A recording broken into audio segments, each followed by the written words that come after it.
बहुत स्वागत है आपका एडुइस्टा बाई अश्वनी में। और आज की इस वीडियो में हम देखेंगे चैप्टर नंबर 8। दोस्तों, हम क्लास 7 की एनसीईआरटी कवर कर रहे हैं और इस वीडियो में हम देखेंगे इस चैप्टर का शॉर्ट समरी, जिससे हम सभी चीज़ों को अच्छे से रिकॉल करेंगे। तो चलो देखते हैं कि ह्यूमन इन्वायरमेंट का इंटरेक्शन कैसा होता है ट्रॉपिकल और सब ट्रॉपिकल रीजन में। सबसे पहले हम पढ़ेंगे अमेजोन बेसिन के बारे में। कह रहा है ये एरिया आपका ट्रॉपिकल रीजन में आता है, ठीक है। और ये इक्वेटर के आसपास वाला एरिया जो होता है 10 डिग्री नॉर्थ और 10 डिग्री साउथ, इसके सपोज करो जैसे कि इक्वेटर है 10 डिग्री नॉर्थ और 10 डिग्री साउथ, इसके बीच में जो भी एरिया आता है वो सब आपका होता है इक्वेटोरियल रीजन।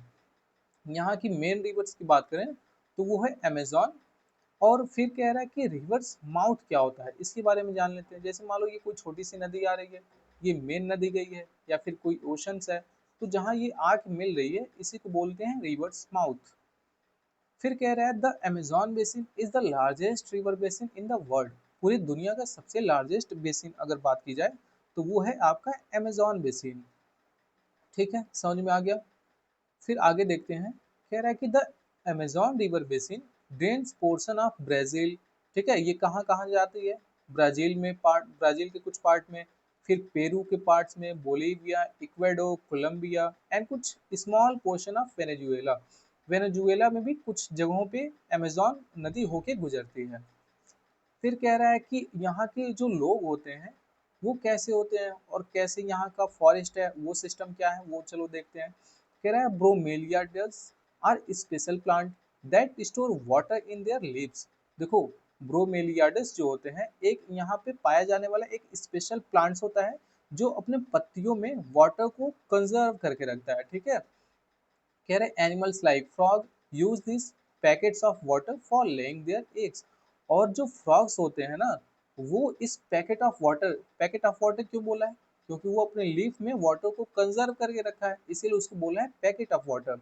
और फ्रॉग इसी वाटर का यूज करता है अपने अंडे देने के लिए। ठीक है, कह रहा है स्टेपल फूड की बात करें, अगर स्टेपल फूड क्या होता है जो हम लोग नॉर्मली डेली यूज करते हैं, जैसे दाल चावल रोटी सब्जी हो गया हम लोग का स्टेपल फूड।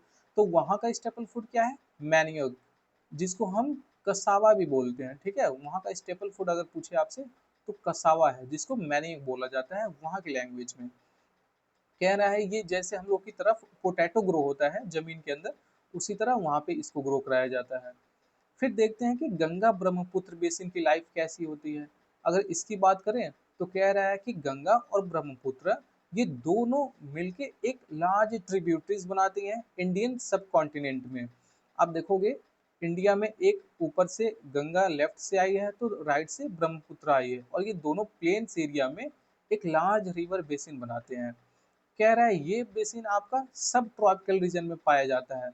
अब देखो, 0 से 10 डिग्री नॉर्थ और साउथ तक आपका इक्वेटोरियल रीजन होता था, वहीं 10 डिग्री नॉर्थ और 10 डिग्री साउथ से लेकर 30 डिग्री नॉर्थ और 30 डिग्री साउथ तक आपका सब ट्रॉपिकल रीजन पाया जाता है। समझ में आ गया? क्लियर है ना, कोई दिक्कत नहीं है।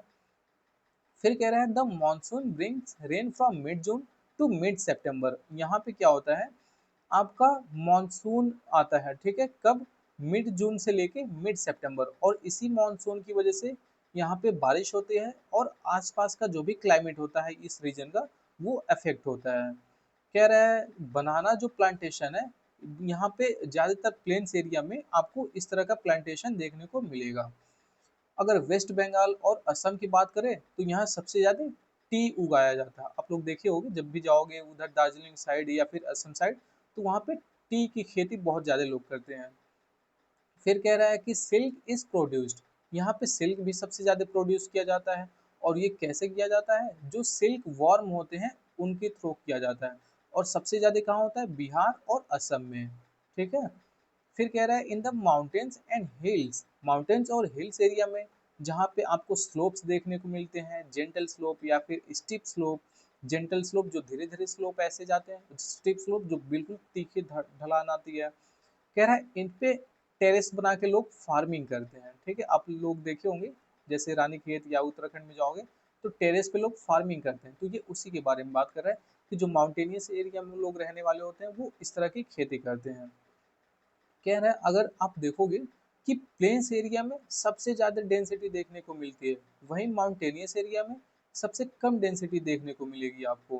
कह रहा है terrace are built on steep slope. देखो जो स्टीप स्लोप होता है इसी पे टेरेस बनाया गया रहता है to create flat surface on which crops are grown.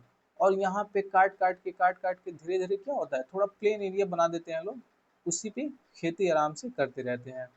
अगर यहाँ बात किया जाए तो थिक बैम्बू आपको देखने को मिलेगा। ठीक है, कहाँ पे? ब्रह्मपुत्र वाले प्लेन में, जहाँ से ब्रह्मपुत्र रिवर होके आई है उसके पास आसपास जो एरिया होते हैं उधर सबसे ज्यादा बैम्बू देखने को मिलेंगे। तभी आप लोग देखे होंगे कि नागालैंड हो गया, मिजोरम हो गया, यहाँ पे बैम्बू का बहुत ज्यादा कल्टीवेशन देखने को मिलता है और बहुत यहाँ के लॉन्ग लॉन्ग बैम्बू होते हैं। ठीक है, बहुत टैलेस्ट होते हैं। फिर आगे कह रहा है द वन हॉर्न राइनोसरस। एक सींग वाला राइनोसरस देखने को मिलता है यहाँ आपको ब्रह्मपुत्र प्लेन में।